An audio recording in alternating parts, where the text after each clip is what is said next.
ভাই, আমার একটা কোশ্চেন ছিল যে আমি মানে আমার ফ্রেন্ডদেরকে কিছু কোশ্চেন করছিলাম রিলিজিয়ন নিয়ে। তো ওরা আমাকে বলছে যে আচ্ছা, রাসূল সাল্লাল্লাহু আলাইহি ওয়াসাল্লামকে নিয়ে যে ম্যাক্সিমাম অভিযোগগুলো আছে এগুলো তো সবই নবুয়তের পরে। তাহলে একটা মানুষ যদি খারাপ হয় তাহলে হুট করে তো খারাপ হওয়ার কথা না। তাহলে নবুয়তের আগে তাকে নিয়ে তেমন কোনো অভিযোগ নাই কেন?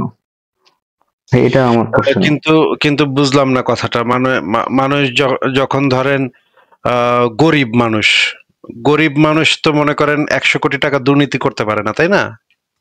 সে মনে করেন তার হ্যাঁ ভাই। শিক্ষা নাই, দীক্ষা নাই, তার কিছুই নাই।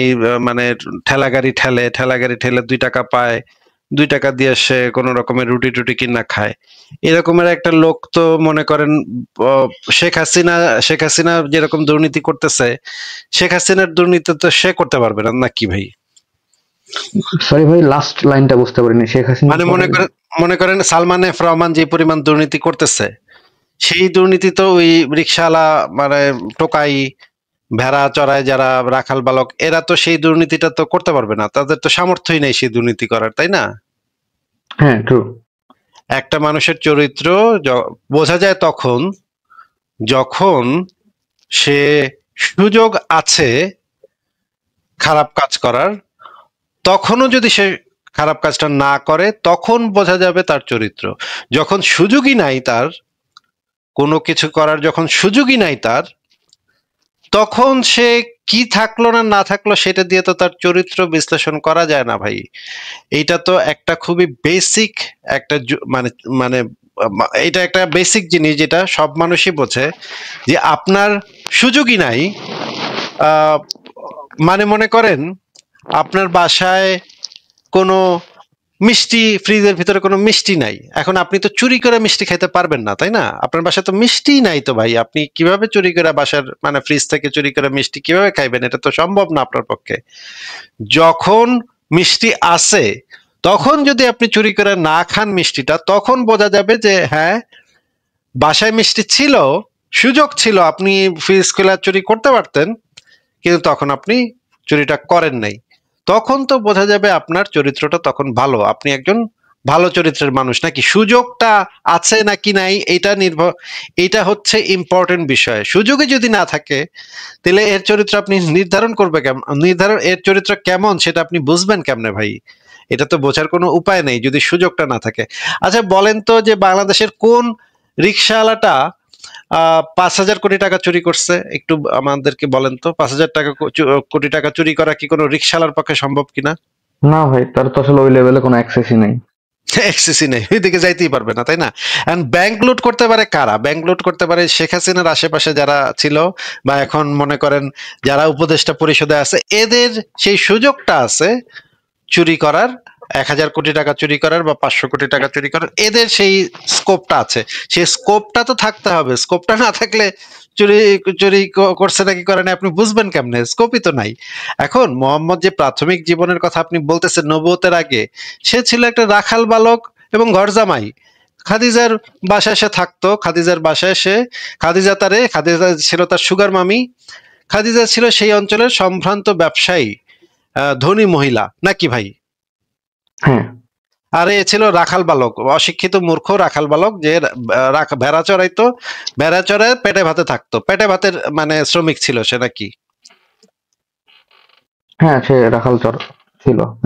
রাখালদের ইনকাম তো আর তেমন কিছু না, পেটে ভাতে রাখে রাখালদের, তাই না? পেটে ভাতের থেকে বেশি তো তারা ইনকাম করতে পারে না, নাকি? হ্যাঁ। মানে পেটে ভাতে ওই দেশে অবশ্য ভাত খায় না, ওই দেশে অবশ্য খেজুর খায়, পেটে খেজুরে আর কি বলতে হবে, পেটে খেজুরে তারা মানে ওইখানে কাম করতো। এখন এরপরে খাদিজা তাকে ওই যে রাখাল বালক থেকে তুইলা আইনা ঘর জামাই করলো। মানে মানে টাকা পয়সা পাইলো, তখন টাকা পয়সা, জিনিসপত্র সমস্ত কিছু পাইলো, ঘরটর পাইলো, প্রভাব প্রতিপত্তি সবই পাইলো। এখন আপনি আমাকে বলেন তো, যে এত বড় একজন সুগার মামি যে তাকে টাকা দিল, পয়সা দিল, টাকা পয়সা দিল এবং ঘর ঘর দিল, সমাজে একটা সম্মান দিল, খাদিজার স্বামী, সে সে তো সমাজে তখন সম্মানিত হইল, মানে মর্যাদা তার বাইরে গেল, এবং সে সেই টাকা দিয়ে চলতো। এখন বলেন তো, এই নবীর বাসায় মানে খাদিজার বাসায় মনে করেন একটা কাজের মেয়ে আছে, আর মোহাম্মদের যদি যত ইচ্ছাই করুক না কেন, মোহাম্মদের পক্ষে কি সম্ভব সেই কাজের মেয়ের উপরে গিয়ে ওঠা, রাতের বেলা মনে করেন গুট গুট করা, ওইখানে গিয়ে কাজের মেয়ের সাথে গুডুর মুডুর করা? এটা কি খাদিজা জীবিত থাকা অবস্থায় যার টাকা সে খায়, যার যার জামা কাপড় সে পরে, যার বাসায় সে থাকে, এরকমের একজন মহিলার বাসায় বৈশা তার কি কাজের বেটির সাথে গুডুর মুডুর করা তার পক্ষে সম্ভব ভাই, বলেন তো? না ভাই। এটা তো তাহলে কি করবে? মনে করেন আপনি একটা গরিব লোক, আপনার এলাকা মানে বাংলাদেশের বিরাট বড় মানে সম্ভ্রান্ত ব্যবসায়ী, আপনার মেয়ে মহিলা আপনার বিয়ে করছে, আপনি আপনার সুগার মামি, আপনি তার বাসায় গিয়ে থাকেন, তারটা খান, তার গাড়িতে চড়েন, তার টাকায় পোদ্দারি করেন, তার টাকায় বিভিন্ন রেস্টুরেন্টে গিয়া মৌজ মাস্তি করেন। এখন বাসায় একটা কাজের মেয়ে আছে, কাজের মেয়ের প্রতি আপনার যতই মানে খায়েশ থাকুক না কেন ভাই, আপনি তো ডরে করবেন না, কারণ এই কাম করলে আপনার সুগার মামি আপনার পাশায় লাথি মেরে বাইর করে দিবে বাসা থেকে। যা তো তোরে খাওয়াইলাম পড়াইলাম ঘরে থাকতে দিলাম, তুই আমার ঘরে থাইকা আমারটা খায়া তুই আমার কামের বেটির সাথে গুডুর মুডুর করস, তোর কত বড় সাহস! তো পাশায় লাথি মেরে তো বাইর করে দিবে, তাই না ভাই, কি বলেন? হ্যাঁ ভাই। আচ্ছা ভাই, এখন আরেকটা কথা এখন ওয়েট বলবো। ওয়েট একটু ওয়েট। এখন যদি পাশে এখন কিন্তু এখন দেখতে হবে যে মোহাম্মদের যখন সুযোগটা যখন হয়েছে, তখন তার চরিত্রটা কেমন ছিল? তখন কি সে এগুলা থেকে বিরত থাকছে নাকি এগুলা এই জীবনে, যে প্রথম জীবনে তো তার সুযোগই ছিল না। এই যে খাদিজা যতদিন তার ওয়াইফ আছে ততদিন তো তার সেরকম কোনো কিছু করার সুযোগ নাই, কারণ যা বউয়ের টাকা সে চলে, একের পাশে লাথি মেরে বের করে দিবে মোহাম্মদ রে। এটা তো সম্ভবই না কারো পক্ষে। কিন্তু পরবর্তী জীবনে খাদিজা মারা যাওয়ার সাথে সাথে কি হইলো ঘটনা, পুরাপুরি পরিস্থিতি চেঞ্জ হয়ে গেল। খাদিজা মারা যাওয়ার 1 মাসের ভিতরে সে 2টা বিয়ে করছে, আয়েশা এবং সওদা।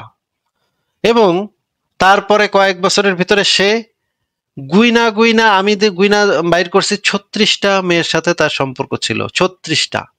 ওই খাদিজা মারা যাওয়ার পরে 36টা মেয়ের সাথে তার সম্পর্ক ছিল।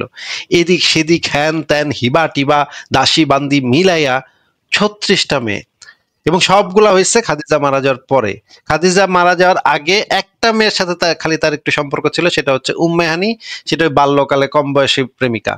কিন্তু খাদিজার জীবিত থাকা অবস্থায় সে এদিক সেদিক কোনো দিকে তাকাতে পারে নাই, কোনো দিকে তাকানোই তার পক্ষে সম্ভব ছিল না। কিন্তু খাদিজা মারা যাওয়ার 1 মাসের ভিতরে সে 2টা বিয়ে করছে, এবং বাদ বাকি জীবনে সে 36টার বেশি মেয়ের সাথে যৌন সঙ্গম করছে। এখন বলেন তো, যখন তার খাদিজা মারা গেল, খাদিজার টাকা পয়সা তো সে দিয়ে গেছিল মোহাম্মদ রে, মোহাম্মদ তো টাকা পয়সা পাইছে খাদিজার, এবং পরবর্তীতে সে তো যুদ্ধ করে গনিমতের মালটাল পাইছে, অনেক টাকা পয়সা তার হইছে। এই সময় তো তার সুযোগ আছে নাকি ভাই, কি বলেন? হ্যাঁ। এই সুযোগ থাকা অবস্থায় দেখতে হবে যে তার সুযোগ আছে, তখন সে কি কামটা করতেছে, তখন বোঝা যাবে তার চরিত্র। যখন সুযোগ ছিল না তখন তো তার চরিত্র বোঝা যাবে না, যখন সুযোগ আছে শুধুমাত্র তখনই বোঝা যাবে তার চরিত্রটা কেমন। এখন সেই সময় সে কি করছে, তখন দেখা যায় যে সে সেই সময় একবারে চুটা চুটা চুটা মানে ইয়া করছে। এবং একটা হাদিসে আয়েশা একটা কথা বলছে যে মুহাম্মদ মারা যাওয়ার মানে মানে যেই সমস্ত মেয়েরে তার ভাল লাগছে, যেই সমস্ত মেয়েরে তার ইয়া লাগছে, করতে ইচ্ছা করছে, সেই মেয়ের সাথে করার আগ পর্যন্ত সে মরে নাই। হ্যাঁ, আমি আপনাকে সেই হাদিসটা একটু বের করে দেখাই, সেই হাদিসটা একটু ইম্পর্টেন্ট। ভাই আমি জানি, দেখছি আমি সেটা। যে একেবারে শেষ মেয়েটা পর্যন্ত, মানে একেবারে মরার আগ পর্যন্ত সে একেবারে শেষ মেয়েটা পর্যন্ত ইয়া না করা পর্যন্ত সে মরে নাই। মানে মরার আগে সে যারে খাস করছিল সবাইরে করে গেছে। এখন ভাই মানে মোহাম্মদ একদিনে 9 জন বা 11 জনের সাথে টানা ম্যারাথন সেক্স করতো ভাই। হ্যাঁ, এটা তো ভাই, এটা তো মানে আপনি যদি আধুনিক যুগের জনি সিন্সটাও আপনি আনেন, জনি সিন্সটাও যদি আপনি বলেন যে তুমি বাবা করো তো দেখি 11 জনের সাথে, জনি সিন্স আমার ধারণা মানে ইয়া হয়ে যাবে, পাগল হয়ে যাবে 11 জনের সাথে। এটা তো ভাই মানে 11 জন তো সম্ভব না ভাই, 11 জন কেমনে সম্ভব? 11 টানা একটার পর একটা এইভাবে 11 জন, এটা তো একটা মানে ব্যাপার, মানে একটা রুচিরও ব্যাপার যে এটা কিভাবে একজন মানুষ করে, এটা তো একটা রুচিরও ব্যাপার, মানে বিকৃত রুচির ব্যাপার যে 11টা মেয়ের সাথে সে টানা এক রাতে একটার পর একটা 11 জনের সাথে করতেছে, এটা তো বিকৃত রুচিরও ব্যাপার। যদিও এটা নিয়ে আমি কিছু বলতে চাই না, কারণ যদি 11 জন রাজি থাকে, রাজি খুশি থাকে, তাহলে করুক গা, অসুবিধা কি, আমার আমার কি, এতে তো আমার কোনো সমস্যা হইতেছে না। কিন্তু সমস্যাটা হইতেছে ওই যে দেখেন হাদিসের ভিতরে আছে এক গোসলে 11 জনের সাথে, হ্যাঁ, এখন দেখেন এক গোসলে 11 জনের সাথে করতেছে, এটা তো মানে একটা মানে স্বাস্থ্য ঝুঁকিও তো আছে, এটার ভিতরে একটা স্বাস্থ্য ঝুঁকিও আছে। এক গোসলে 11 জনের সাথে করা, এটা তো স্বাস্থ্যকর ব্যাপার না। এখন এই যে এই সময়টাতে মুহাম্মদের সেই সুযোগটা ছিল, সেই স্কোপটা ছিল, সেই স্কোপটা থাকার পরে দেখা যাচ্ছে মুহাম্মদ সেই স্কোপটা খুব সুন্দরভাবে একেবারে সুদে আসলে ব্যবহার করছে। সে তার খাদিজা জীবিত অবস্থায় যেই কাম করতে পারে নাই, প্রত্যেকটা খায়েশ ওই শেষ জীবনে সে পূরণ করে তারপরে মরছে। আয়েশার হাদিসে আয়েশা বলছে, আচ্ছা আপনি যেহেতু হাদিসটা দেখছেন তাই আর দেখাইলাম না। আয়েশা বলছে যে মারা যাওয়ার আগে যেই কয়টা মেরে তা আমার নবীর করার ইচ্ছা ছিল প্রত্যেকটারে কইরা গেছে, করার আগে সে মরে নাই, প্রত্যেকটারে কইরা তারপরে সে মরছে। হ্যাঁ ভাই, এবার বলেন। ভাই, আহ, আমার কাছে এরকম কোনো রেফারেন্স নাই যে তাকে আলামিন বলা হইতো, মানে আমি শুনছি জাস্ট কথাটা। এখন এটার সাথে কি কোনো স্ট্রং এভিডেন্স আছে? মানে ইভেন আলামিন নবুয়তের আগেও নাকি সবাই তাকে খুব বিশ্বাস করতো, নবুয়ত দাবি করার পরেও তার কাছে নাকি মালামাল গচ্ছিত রাখতো, ইভেন কাফির মুশরিকরাও, সে খুবই বিশ্বস্ত ছিল। এই টাইপের কি কোনো স্ট্রং কোনো আচ্ছা, আমরা রেফারেন্স তাহলে আছে? এটা এটা নিয়ে সংশয়.com একটা লেখা আছে, খুব রিসেন্টলি আমি এই লেখাটা দিয়েছি। আপনি যদি লেখাটা আমরা একটু দেখি, হ্যাঁ, লেখাটা একটু যাচাই করে দেখি যে এই লেখাটার ভিতরে আমি কি লিখলাম। আমরা লেখাটার জিনিসগুলো, লেখাটার যে দাবিগুলো সেগুলো আমরা একটু যাচাই বাছাই করে দেখব। এটা হচ্ছে আলামিন মোহাম্মদ অতিরঞ্জন নাকি বাস্তবতা, এটা সংশয়.com এর জ্ঞানকোষ পাতাতে আপনারা খুঁজে পাবেন, আপনারা খুঁজে দেখতে পারেন। তো প্রথমে আমরা দেখি যে এই যে দাবিটা, যে মুসলিমদের মধ্যে অনেকেই দাবি করে যে মোহাম্মদকে নাকি প্রাথমিক জীবনে আলামিন বলে ডাকা হইতো। কিন্তু মজার ব্যাপার হচ্ছে যে এই বিষয়টা আর কোন ঐতিহাসিক যে দলিলগুলা, সেই ঐতিহাসিক দলিলের ভিতরে শুধুমাত্র সিরাত গ্রন্থে পাওয়া যায়। যেমন ইবনে ইসাকের জীবনী, যেটা ইবনে হিশাম পরবর্তীতে পরিমার্জনা করেন, সেই তারিখ গ্রন্থে এই জিনিসটা পাওয়া যায়। এইটা যেহেতু এই জিনিসটা লিখিত হয়েছে অনেক বছর পরে এবং এটার কোনো সহি রেফারেন্সও নাই, সেহেতু এটা হইতে পারে যে পরবর্তী সময়ে মোহাম্মদের চরিত্রকে, যেহেতু এই জিনিসগুলা ইসলামী সাম্রাজ্যে এই মুহাম্মদের চরিত্র, মুহাম্মদের জীবনী খুবই ইম্পর্টেন্ট ছিল তাদের মানে শাসন কার্য চালানোর জন্য, এই কারণে নবীর চরিত্রটাকে সর্বজন গ্রাহ্য করে তোলার জন্য এই জিনিসটা হইতে পারে যে আলামিনের কাহিনীটা একটা আরোপিত জিনিস। বা যেমন ধরেন আপনি যদি মানে বিএনপি আমলে, আমি ছোটবেলা বিএনপি আমলে আমি বড় হয়েছি, আমি একটা সময় পার করছি, আহ, সেটা সম্ভবত 1991 থেকে 96 সাল। হ্যাঁ, ওই সময়ে মানে এরশাদ সরকারের পতন ঘটছে এবং তখন বিএনপি ক্ষমতায় আসে, প্রথমবার বিএনপি ক্ষমতায় আসছে। সেই সময় আমি একটা বই পাইলাম, স্কুলে আমাদের বই দিত, তখন স্কুলে ফ্রি বই দিত, স্কুলে একটা বই পাইলাম, সেই বইটার নাম হচ্ছে জিয়াউর রহমানের জীবনী। এবং ওই বইটার ভিতরে আমি দেখলাম যে জিয়াউর রহমানের নাম ছিল কমল। ছোটবেলা তাকে সে হচ্ছে সবচেয়ে ভালো ছেলে বলে সারা মানে এলাকার মানুষ জানতো, সবাই জানতো যে সে সবচেয়ে ভালো ছেলে, সে সবচেয়ে পড়ুয়া ছেলে, সে সবচেয়ে ভদ্র ছেলে, সে নিয়মিত নামাজ পড়ে, ইত্যাদি ইত্যাদি নানা জিনিসপত্র আমি বইটার ভিতরে পাইলাম। লুইস ভাই, আপনি কি শুনতে পাচ্ছেন আমার কথা? জি ভাই। তো এই যে এই জিনিসটা যখন আমি পড়লাম তখন বিএনপির সময় ছিল, বিএনপির সময়কালীন সময় এই বইটা আমি পাইছিলাম, জিয়াউর রহমানের জীবনী। আমি দেখছিলাম সেটার ভিতরে মানে জিয়াউর রহমান সম্পর্কে বিরাট বিরাট ভালো ভালো কথা, ছোটবেলায় নাকি তাকে সবাই ভালোবাসতো তার কোমল স্বভাবের জন্য, তার এই যে সৎ চরিত্রবান ইত্যাদি ইত্যাদি। এইগুলা না খুবই স্বাভাবিক বিষয়, মানে খুবই মানে প্রচলিত বিষয়। বিএনপি ক্ষমতায় আসলে যেমন জিয়াউর রহমানের বই আমরা পাবো, জীবনী পাবো, এখানে দেখবো আমরা জিয়াউর রহমান কত ভালো ছিল, কত ভালো ছিল। আবার আওয়ামী লীগ ক্ষমতায় আসলে ওইটাও পাবো শেখ মুজিব ছোটকালে কত ভালো ছিল কত ভালো ছিল। আবার যদি কোনোদিন জামাত ক্ষমতায় আসে সেখানেও আমি পাবো গোলাম আজম বা আল্লামা মওদুদি কত ভালো ছিল কত ভালো ছিল, ছোটবেলা সবাই তারে ভালোবাসতো। এটাই আমরা পাবো, এটাই একটা স্বাভাবিক বিষয়, যেটা সারা পৃথিবীতে একটা প্রচলিত জিনিস, যে বিজয়ী বাহিনী তাদের যে নেতা, তাদের যে গুরু, তাদের চরিত্রটাকে এমন ভাবে উপস্থাপন করে জীবনী গ্রন্থগুলাতে, যেটা খুবই স্বাভাবিকভাবে আমরা বুঝে যাই যে এখানে কিছু অতিরঞ্জন, কিছু আহ উৎকট কল্পকাহিনী এটার ভিতর ঢুকে ঢুকে যাবে। যেটা মনে হয় আহ, যে এই যে আলামিনের যে ব্যাপারটা, সেটাও একটা পরিকল্পিত পুনর্গঠন, এই চরিত্রটার পরিকল্পিত পুনর্গঠন। কেননা দেখেন, আমরা কিন্তু কোনো আরবি কাফেরদের লিখিত কোনো আরবি কবিতা এরকম ইয়া পাই না, বাইজেন্টাইন বা পারস্য পর্যবেক্ষকদের বিবরণে এরকম কিছু পাই না। হিরাক্লিয়াস ছিল সেই সময়, মুকাওকাস ছিল সেই সময়, তারাও কিন্তু এই ধরনের কোনো বক্তব্য দেয় নাই যে সে সত্যবাদী বা আলামিন বিলা তাকে ডাকা হইতো। এমনকি কোরআনে এবং সহিহ হাদিসেও এটার বর্ণনা পাওয়া যায় না যে তাকে আলামিন বলে ডাকা হইতো। কোরআনেও নাই, হাদিসের ভিতরেও নাই। তাহলে এই জিনিসটা ভাই আসলো কোথায়? এই জিনিসটা আমার কোশ্চেন এটাই ছিল ভাই, আমার যে এটা কি কোনো একটু হাদিসে কোনো রেফারেন্স আছে কিনা হাদিসে এটাই কোনো রেফারেন্স নাই, আমি একটু বিস্তারিত ভাবে বলতেছি, একটু শোনেন। তো হাদিসে এই জিনিসটার রেফারেন্স নেই। তাহলে হাদিসে কি আছে? হাদিসে যেটা আছে সেটা হইতেছে জিব্রাইলকে একটা জায়গাতে মানে রুহুল আমিন বলা হয়েছে। জিব্রাইলকে, হ্যাঁ, এটা হচ্ছে রুহুল কুদুস জিব্রাইল আলাইহিস সালামকে বলা হয়েছে, কিন্তু মুহাম্মদকে আলামিন বলা হয়েছে, এরকম কোনো হাদিসের রেফারেন্সও নাই।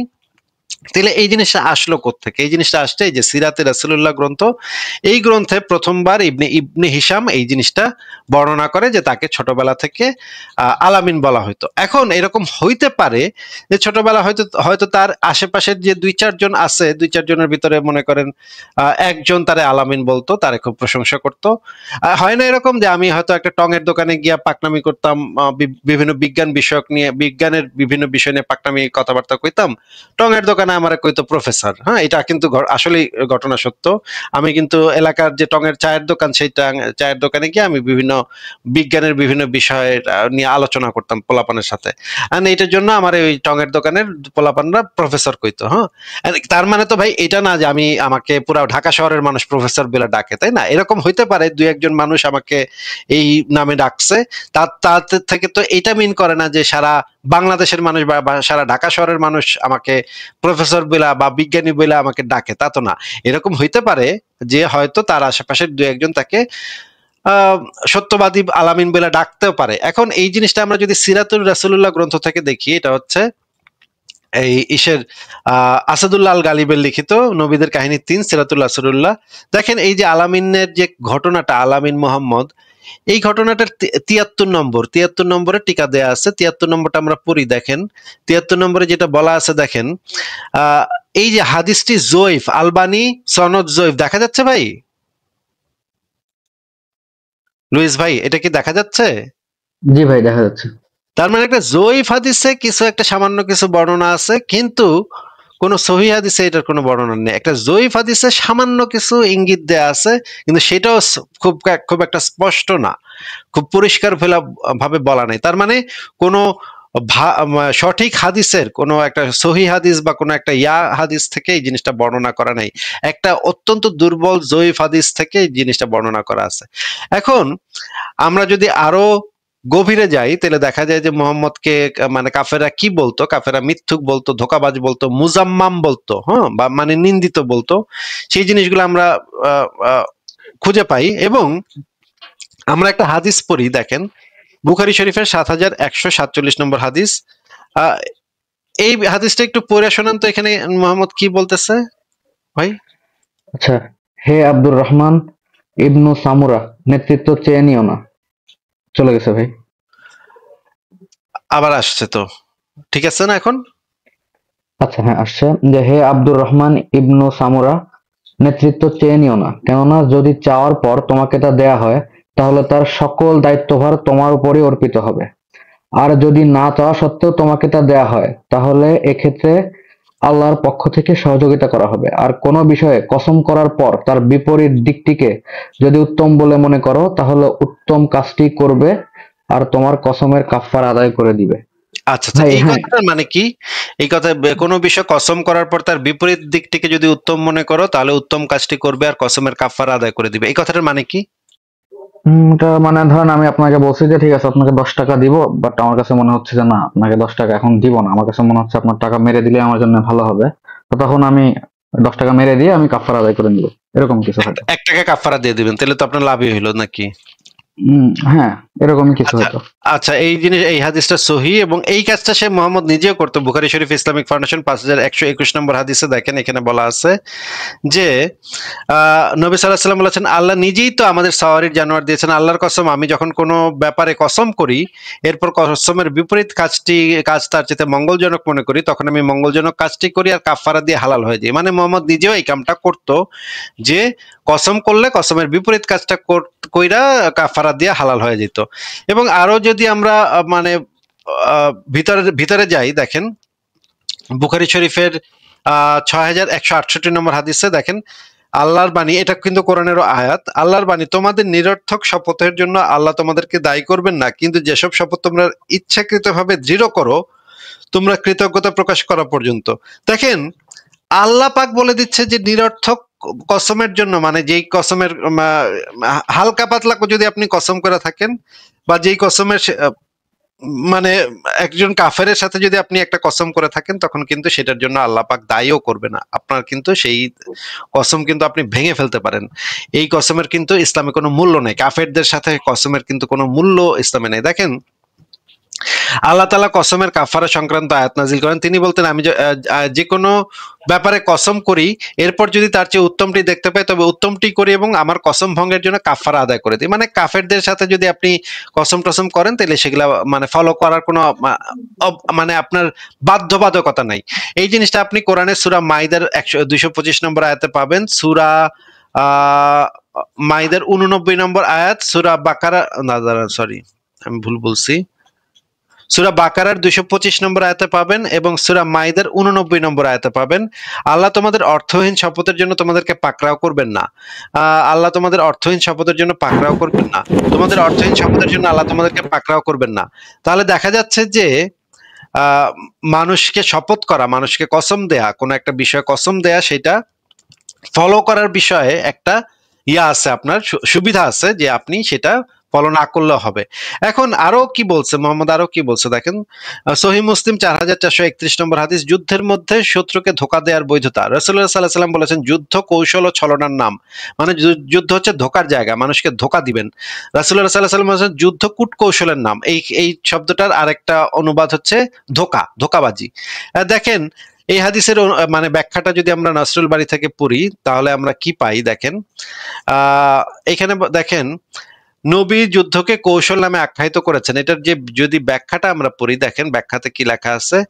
ব্যাখ্যাতে লেখা আছে, নবী বলেছেন যুদ্ধ হলো কৌশল, কাফেরদের সাথে লড়াই ও যুদ্ধের ক্ষেত্রে ধোঁকা ও প্রতারণা জায়েজ। দেখা যাচ্ছে ভাই এই জিনিসটা? জি ভাই। আচ্ছা ঠিক আছে, এইটাও আমরা দেখলাম যে মানে কাফেরদের সাথে মানে মুহাম্মদ ধোঁকা এবং প্রতারণা করতে বলছে। এখন আরেকটা ইম্পর্টেন্ট জিনিস হচ্ছে লাল চাদর চুরির অভিযোগ। হ্যাঁ, মুহাম্মদের উপরে মুহাম্মদের খোদ সাহাবীরা চাদর চুরির অভিযোগ করছিল। এটা কি আপনি জানেন লুইস ভাই? জি ভাই, দেখতে পাচ্ছি। মুহাম্মদকে তার সাহাবীরা, এখন আপনি বলেন তো, যেই মুহাম্মদকে খোদ কাফেররা যদি আলামিন বলে ডাকতো, কাফেররাই তার মানে সত্যবাদিতা সম্পর্কে এত মানে 100% নিশ্চিত যে মুহাম্মদ জীবনে কোনোদিন মিথ্যা কইতেই পারে না, কাফেররাই নাকি এত মানে আলামিন বলে ডাকতো, তাহলে মুহাম্মদের খোদ সাহাবীরা কিভাবে মুহাম্মদের উপরে গনিমতের মাল থেকে চাদর চুরির অভিযোগ করে? এটা তো আমি বুঝলাম না ভাই। লুইস ভাই, আপনার কি মাথায় ঢুকে এটা, যে চাদর চুরির অভিযোগ মুহাম্মদের খোদ সাহাবীরা কিভাবে এটা কি করে? ভাই কোন সহি রেফারেন্স থেকে আসছে? আপনাকে দেখাচ্ছি, দেখেন এই যে সুনান আবু দাউদ শরীফ তাহকিকৃত 3971 নম্বর হাদিস, এখানে বলা হচ্ছে, ইবনু আব্বাস সূত্রে বর্ণিত, তিনি বলেন, আর নবীর জন্য শোভনীয় নয় তিনি খেয়ানত করবেন। এই যে নবীর জন্য শোভনীয় নয় তিনি খেয়ানত করবেন, এই আয়াতটি বদর যুদ্ধের সময় অবতীর্ণ হয়েছে। বদর যুদ্ধের সময় একটা লাল চাদর হারিয়ে গেলে কতিপয় লোক বলা বলি করলো সম্ভবত রাসূলুল্লাহ সাল্লাল্লাহু আলাইহি সাল্লাম তা নিয়েছেন। তখন আল্লাহ এই আয়াত অবতীর্ণ করলেন, আর নবীর জন্য শোভনীয় নয় যে তিনি তা খেয়ানত করবেন। এটা একটা সহিহ হাদিস, তাহকিকৃত সহিহ হাদিস। দেখেন ইমাম তিরমিজি বলেন হাদিসটি হাসান গরিব, কিন্তু এটা তিরমিজি সহিহ বলেছে এবং এটা আল্লামা নাসিরউদ্দিন আলবানী এটাকে সহি গ্রেডিং দিয়েছে। এখন এই ঘটনাটা যদি আমরা একটু ভালো করে অ্যানালাইসিস করি, তাহলে আমাদের তাফসিরে মাঝারিতে একটু যেতে হবে। তাফসিরে মাঝারির 2য় খণ্ড পৃষ্ঠা নম্বর 352-তে যেটা বলা আছে, দেখেন এই আয়াতের তাফসিরে নবীর জন্য অন্যায়ভাবে কোনো বস্তু গোপন করা ইয়া নয়। দেখেন তিরমিজি বলেছেন বর্ণনাটি হাসান। বদর যুদ্ধে গনিমতের মাল থেকে একটি নকশি লাল চাদর হারিয়ে গিয়েছিল। কেউ কেউ ধারণা করেছিল চাদরটি রাসূল পাক নিয়েছেন। দেখেন মোহাম্মদের এটা কিন্তু সাহাবীদের মানে ঘটনা। গনিমতের মাল কিন্তু সাহাবীরাই ভাগ বাটোয়ারা করছে, ওইখানে কিন্তু কাফের ছিল না কোনো। এখানে সাহাবীদের মধ্যে কেউ কেউ ধারণা করেছে চাদরটি রাসূলুল্লাহ নিয়েছে। রাসূলুল্লাহ যে চুরি করছে এই চাদরটা, সেটা রাসূলের সাহাবীরা এইটা নিয়ে কানা ঘোষা করছে। তখন এই আয়াত নাজিল হয়, আল্লাহ তাআলা জানালেন মালে গনিমতে খেয়ানত করা নবীর জন্য দুরস্ত নয়। আচ্ছা, এরপরে তাফসিরে জালালাইন আমরা পড়ি, প্রথম খণ্ড পৃষ্ঠা নাম্বার 738। দেখেন এখানে কি বলা আছে। আয়াতটি একটি লাল চাদর সম্পর্কে নাজিল হয়েছে যা বদরের দিন হারিয়ে গিয়েছিল। কিছু লোকেরা এই কথা বলছিল যে সম্ভবত রাসূল নিয়ে গেছেন। এর উপর আলোচ্য আয়াতটি নাজিল হয়। অনেকে বলা বলি করতেছিল যে এই চাদরটা রাসূল নিজের জন্য নিয়েছেন। এটা হচ্ছে তাফসির ইবনে কাসির থেকে আপনাকে দেখাচ্ছি পরের পাতাটা। অনেকে বলিতে থাকে যে এই হযরত চাদরটা নবী সরাইয়া রাখিয়াছেন। দেখেন অর্থাৎ কোনো বিষয় গোপন করা, আত্মসাৎ করা। তবে ইহা দ্বারা প্রমাণিত হলো যে আত্মসাৎ, আমানত খেয়ানত, গনিমতের ব্যাপারে অসমবর্তন ইত্যাদি কোনো কাজই নবী দ্বারা সংঘটিত হইতে পারে না। এখানে আবার ব্যাখ্যা দিতেছে যে না, নবী কিন্তু এটা করে নাই। তাফসীর কারক আবার এটা বলতেছে না, নবী এটা কিছুতেই করে নাই, কারণ আল্লাহ পাক বলে দিচ্ছে নবী এটা করে নাই, এই জন্য নবী এটা করে নাই। ঠিক আছে, কিন্তু অভিযোগটা যে উঠলো, তার বিরুদ্ধে যে একটা অভিযোগ উঠলো চাদর। এখন আমরা দেখেন মুহাম্মদের মৃত্যুর সময় কিন্তু মুহাম্মদের কিন্তু খুব ফেভারিট একটা লাল রঙের চাদর ছিল। ঠিক আছে, খুবই ফেভারিট একটা লাল রঙের চাদর ছিল, যেটা সে সারা জীবন পরছে। অনেকগুলা হাদিসে এই লাল চাদরের বর্ণনা আছে। দেখেন সহিহ মুসলিম 2113, রাসূলুল্লাহ সাল্লাল্লাহু আলাইহি ওয়াসাল্লামের কবরে একটি লাল চাদর দেওয়া হয়েছিল। তারপরে নাসাই শরীফের 2026 নম্বর হাদিসে রাসূলুল্লাহ সাল্লাল্লাহু আলাইহি ওয়াসাল্লামকে যখন দাফন করা হয়, তখন তার নিচে একটি লাল চাদরের টুকরা রাখা হয়েছিল। মিশকাত 1694 নম্বর হাদিস, রাসূলুল্লাহর কবরে একটি লাল চাদর বিছে। মানে এই চাদরটা মুহাম্মদের এত ফেভারিট ছিল, এইটা নিয়ে আমি অনেকগুলা হাদিস সংগ্রহ করছি লাল চাদর নিয়ে। আমি আপনাকে সেই লেখাটা বের করে দেখাতে পারি। দাঁড়ান ভাই, আমাকে শুধু ওই হেডলাইনটা দেখান, আমি পড়ে নিব। এটা হচ্ছে নবীর প্রতি লাল চাদর চুরির অভিযোগ। দেখেন একটা নকশি করা লাল চাদর চুরির অভিযোগ ওঠে, এবং এখানে অনেকগুলা হাদিস আমি পাইছি যে এই যে দেখেন বুখারী শরীফের 3299, একজন বলতেছে আমি তাকে লাল ডোরাকাটা জোর চাদর পরিহিত অবস্থায় দেখেছি। মুসলিম শরীফের একটা হাদিসে আছে, 1006 নম্বর হাদিসে আছে, নবী সাল্লাল্লাহু আলাইহি ওয়াসাল্লাম বের হয়ে আসলেন, তার গায়ে লাল রঙের চাদর শোভা পাচ্ছিল। আচ্ছা ঠিক আছে, এরপরে আমরা দেখি যে হ্যাঁ, আপনি বলতে পারেন যে এই চাদরটা তো অন্য চাদর হইতে পারে, ওই চুরি করা চাদরটাই যেটা হবে তা তো মানে আমরা তো নিশ্চিতভাবে বলতে পারি না যে এটা ওই চুরি করা চাদরটাই এটা আমি কেমনে বলতেছি। কিন্তু এটা একটা সন্দেহ জাগে যে এতগুলা হাদিসে এই লাল চাদরটার বর্ণনা আছে, এতগুলা হাদিসে এই লাল চাদরটা। এবং আরেকটা মজার বিষয় হচ্ছে মুহাম্মদ কিন্তু এই লাল রঙের ইয়া পরা কিন্তু নিষিদ্ধ করে গেছে। দেখেন অনেকগুলা হাদিসে দেখেন লাল রঙের নকশি করা চাদর পরিধান করতেন নবী, লাল রঙের নকশি করা একটা চাদর পরিধান করতেন। আমি নবী সাল্লাল্লাহু আলাইহি সাল্লামকে লাল নকশি চাদর পরা অবস্থায় দেখেছি। শামায়েলে তিরমিজি শরীফে আছে, একবার পূর্ণিমা রাত্রে স্নিগ্ধ আলোতে রাসূলুল্লাহ সাল্লাল্লাহু আলাইহি সাল্লামকে লাল চাদর ও লুঙ্গি পরিহিত অবস্থায় দেখলাম। এখন দেখেন এতগুলা এই যে কবরে লাল চাদর দেওয়া হয়েছিল, এত ফেভারিট ছিল সেই লাল চাদরটা মুহাম্মদের, সেটা কবরে পর্যন্ত সেই লাল চাদরটা দেওয়া হয়েছিল। কিন্তু সবচেয়ে ইন্টারেস্টিং ব্যাপার হচ্ছে মুহাম্মদ নিজে কিন্তু এই লাল রং ব্যবহারটা নিষিদ্ধ করে দেয়া গেছে মুসলমানদের জন্য। দেখেন আমরা এই হাদিসটা একটু পড়ি, সুনান আবু দাউদ শরীফের তাহকিককৃত 4066 নম্বর হাদিস, লাল রং ব্যবহার করা।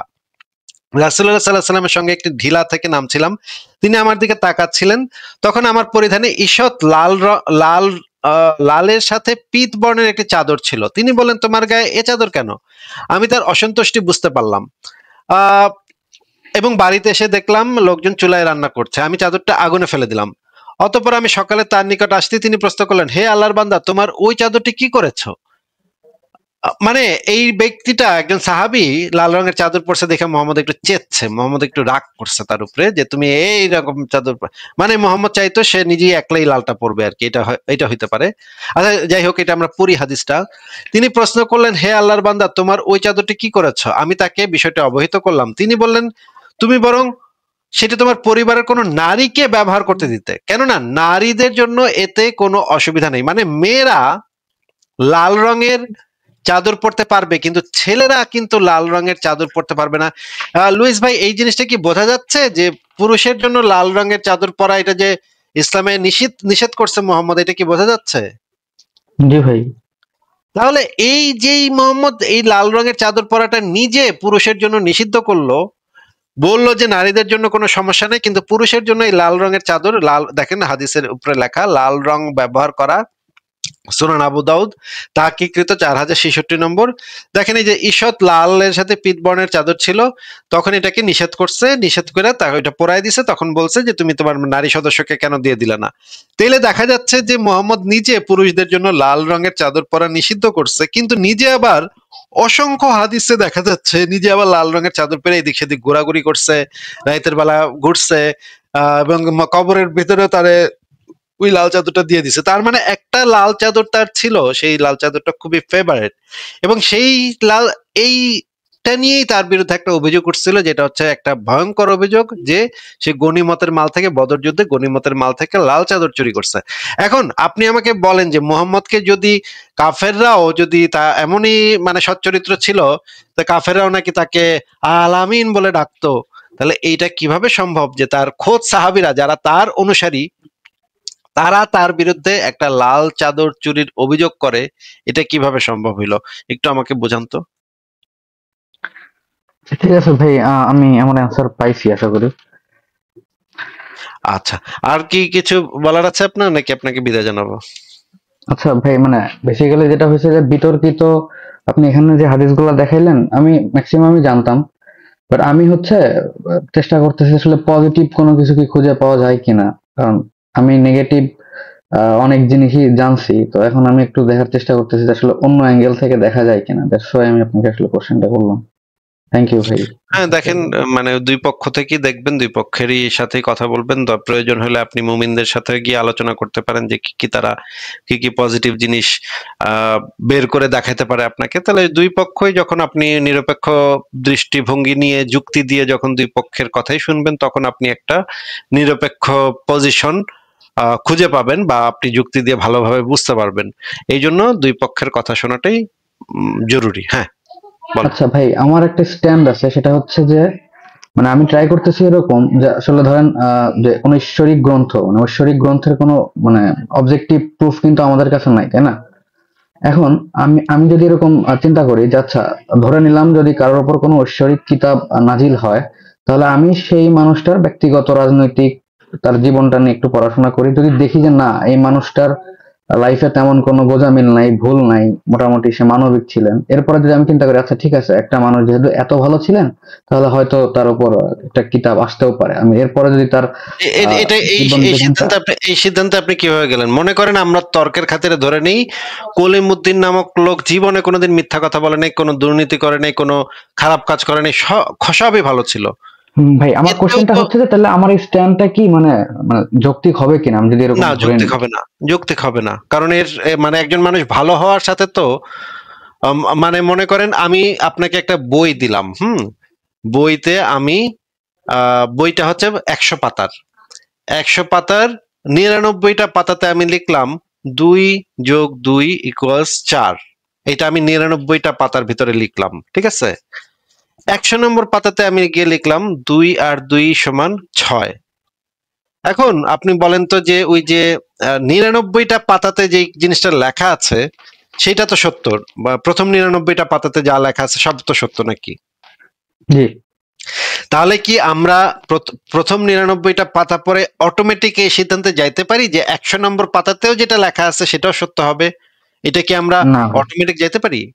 যেতে তো পারি না। 100 নম্বর পাতাটা পড়তে হবে, পড়ে দেখতে হবে ওইটাতে মানে কোনো ভুল আছে নাকি, তারপরে ওইটা সম্পর্কে ডিসিশন নিতে হবে। কিন্তু 99টা পাতাতে সঠিক কথা লেখা আছে, তা থেকে কিন্তু প্রমাণ হয় না 100 নম্বর পাতাতেও সঠিক কথা লেখা থাকতেই হবে, এটা কিন্তু প্রমাণ হয় না ভাই, তাই না?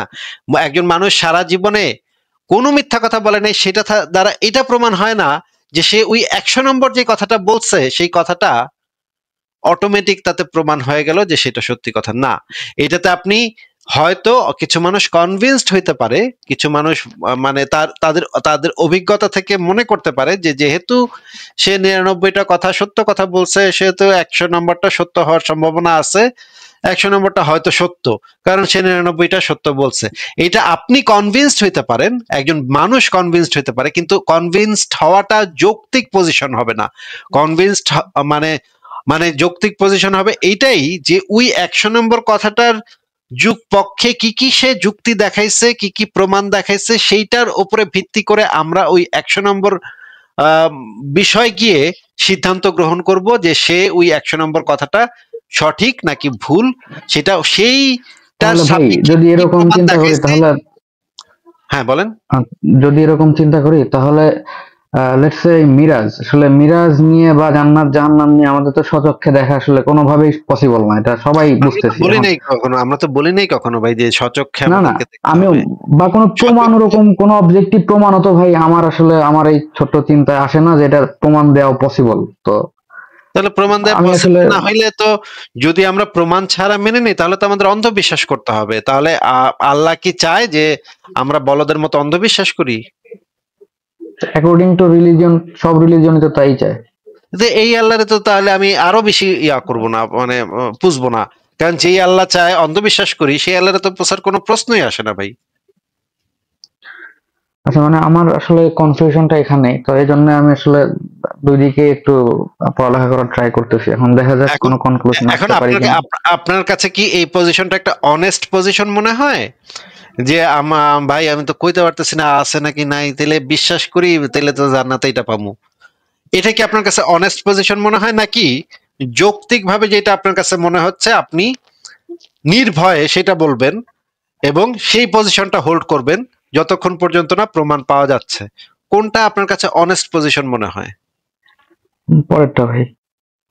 তা আমার কাছে তো অনেস্ট পজিশন মনে হয় যে আমি যদি যতক্ষণ পর্যন্ত না প্রমাণ পাবো ততক্ষণ পর্যন্ত মানবো না। আমার তো নিজের সাথে এই অনেস্টিটা থাকতে হবে যে আমি যে ডিসিশনটা নিব সেই ডিসিশনটা আমি যুক্তি প্রমাণের উপর নিব। অন্ধবিশ্বাসের উপরে ডিসিশন নিলে আমি ওইটাতে যদি লাভও হয় তারপরেও তো আমি সেটা নিব না। আমি যদি মানে কনফার্মও হয় যে এটাতে লাভ আছে তারপরে আমি এটা নিব না, কারণ এটা তো অন্ধবিশ্বাসের উপরে। অন্ধবিশ্বাসটা আমি কিভাবে নিতে পারি?